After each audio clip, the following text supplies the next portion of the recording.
Well, thank you very much. We are absolutely thrilled to be a part of this conference. This is the first conference that we know of devoted to dignity rights in this way, and particularly to crimes against dignity. So we're just delighted to be a part of it, and delighted to be a part of the activities of the new Dignity Rights Center at Pakistan College of Law. So thank you so much for welcoming us and allowing us to participate in this.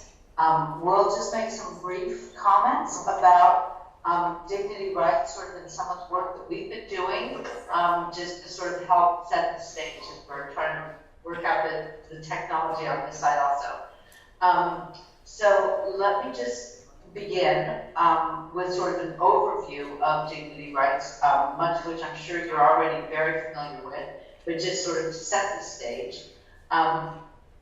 Human dignity, as you all know, is the foundation, the very foundation of human rights protection in the 21st century.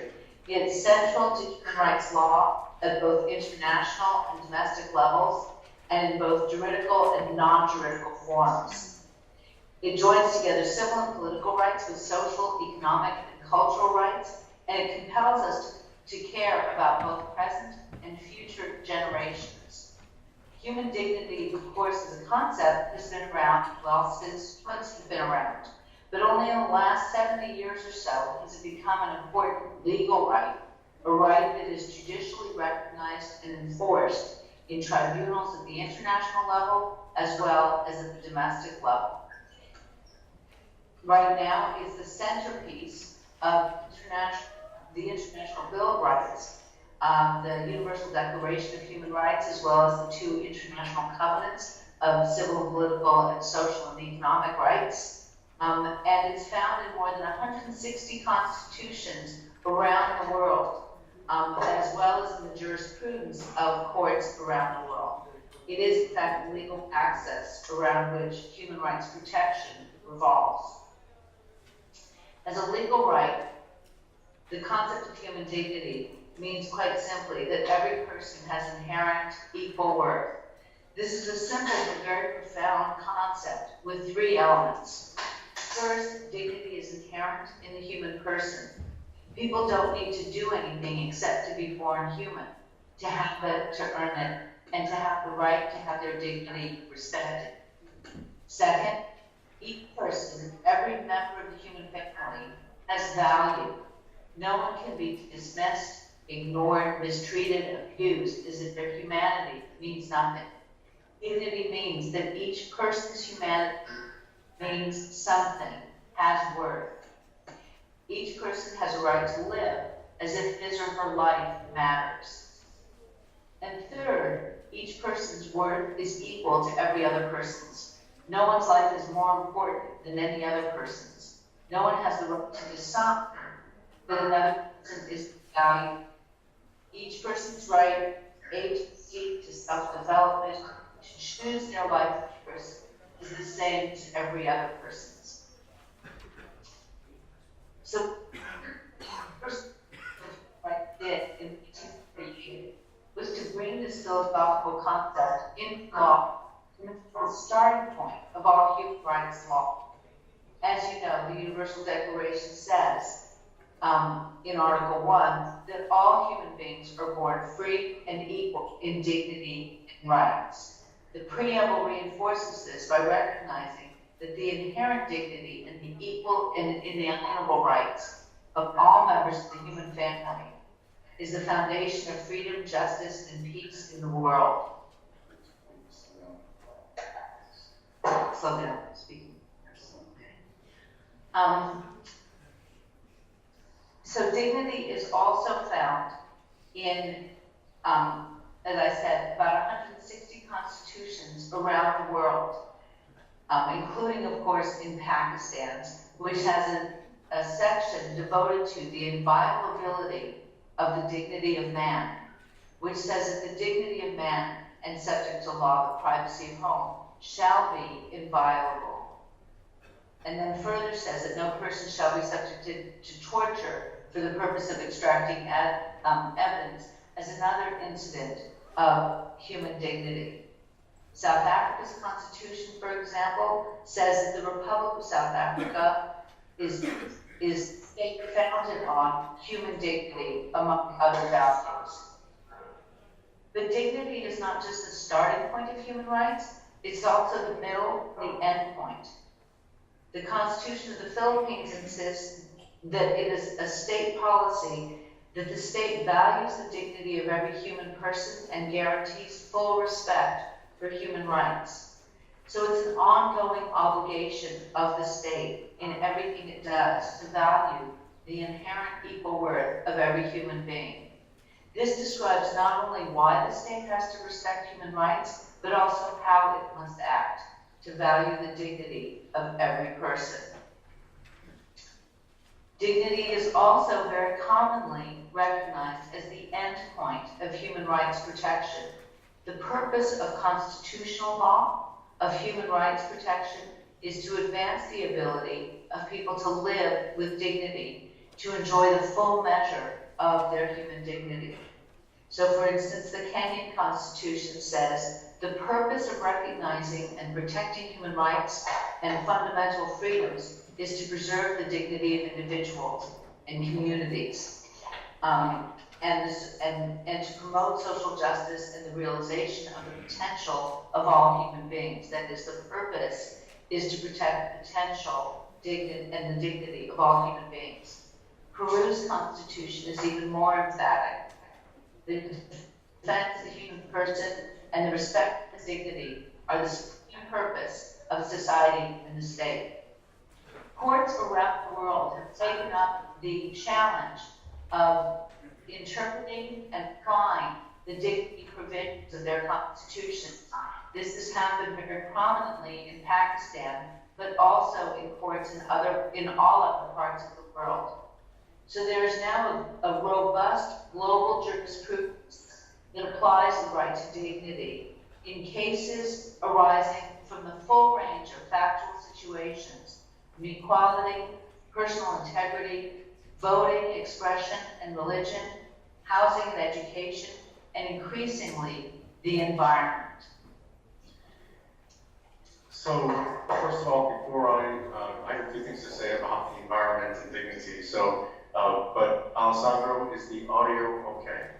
It's much better now. Yeah, just maybe we realize when we move the camera, maybe then the connection gets a bit slowed. So we are keeping the camera. You will always be seeing the same part of the hall. Otherwise, it was going very much fine. Okay. Well, thank you. Just after Erin slowed down, it went good. So I'm also I just want to say again just how pleased we are to be a part of this project with the Dignity Rights Project at Pakistan School of Law. So this is what a great opportunity to talk about dignity in context. And we've said this before, we've said it there in Pakistan, and we'll say it again. But your country and your constitution is a leader in advancing human dignity under law. And one way that it's done that is in environmental matters, and I'll get to that in just a moment. But dignity under law is, of course, very important, and as Professor Daly mentioned, it's recognized in 160 constitutions, the Universal Declaration of Human Rights, the UN Charter, and the two covenants on international rights, one on civil and political rights, and the other on socioeconomic and cultural rights. So dignity matters under law. It matters to the environment.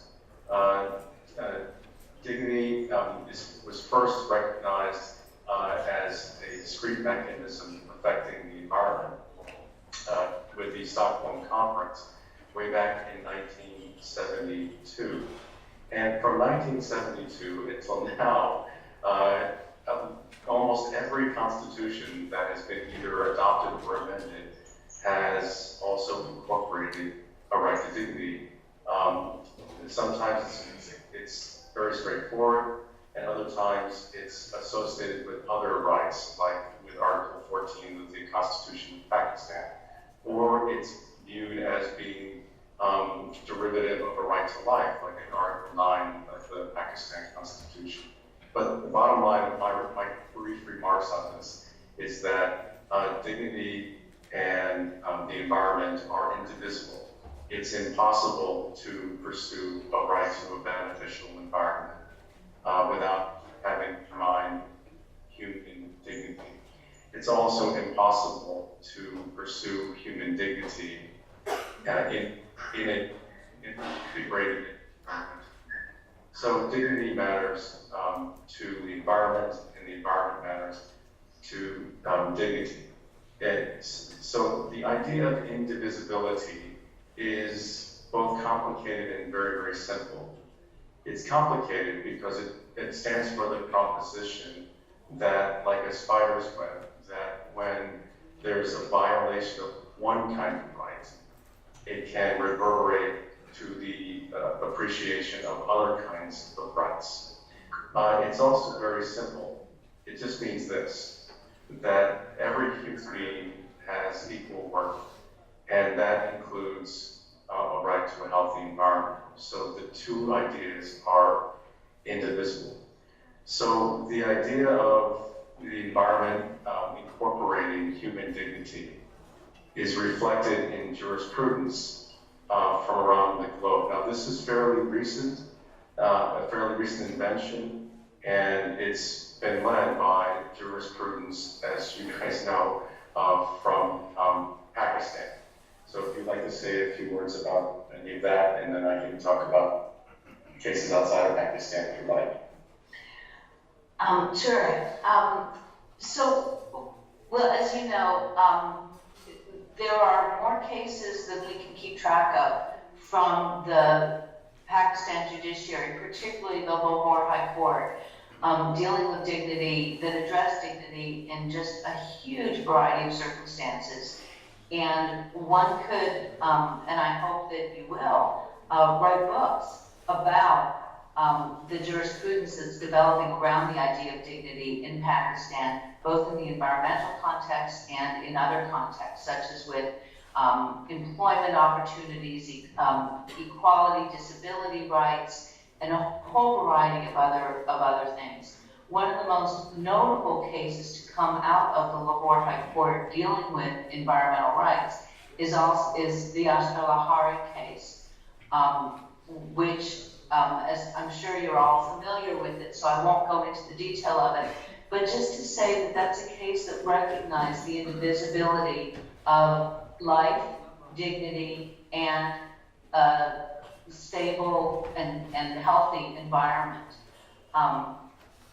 And because of that recognition that really hadn't been done very much before, that case has been cited and referred to in cases all around the world. So it's become a very important sort of bellwether, very important signal of the principle of indivisibility. And so I'll leave it at that. Okay, yeah, and this principle of indivisibility and the environment and dignity is reflected in what we view to be the leading case. The leading case is, again, right there at the Lahore High Court, based upon a global survey of the association between dignity rights and environmental rights. And I trust that maybe this is language that you've already, or you'll hear again in this conference, but we still view it to be just incredibly important. Judge Mansur Ali Shah wrote that fundamental rights, like the right to life, which includes the right to a healthy and clean environment, and right to human dignity, read with constitutional principles of democracy, equality, social, economic, and political justice, include within their ambit and commitment the international environmental principles of sustainable development, precautionary principles, environmental impact assessment, and inter- and intergenerational equity and public trust doctrine. And there in one fell swoop, Justice Shah was drawing this notion, or drawing from this notion, that a healthy environment and human dignity are indivisible. And there it was, of course, in the climate change context. Other courts have taken on the mantle of the association between dignity and the environment recently, well, oftentimes in climate change contexts. One of them, or another of them, is from the Kenyan Environmental and Land Court. And I'll just read a brief excerpt that demonstrates that point. That the court wrote, the preamble to the Constitution proclaims that the people of Kenya, when making the Constitution, were committed to nurturing and protecting the well-being of the individual, the family, communities, and the nation likewise. The national values and principles that bind this court include human dignity, the court wrote. And then also recently, the Nepalese Supreme Court articulated a similar commitment to this indivisibility between the environment and human dignity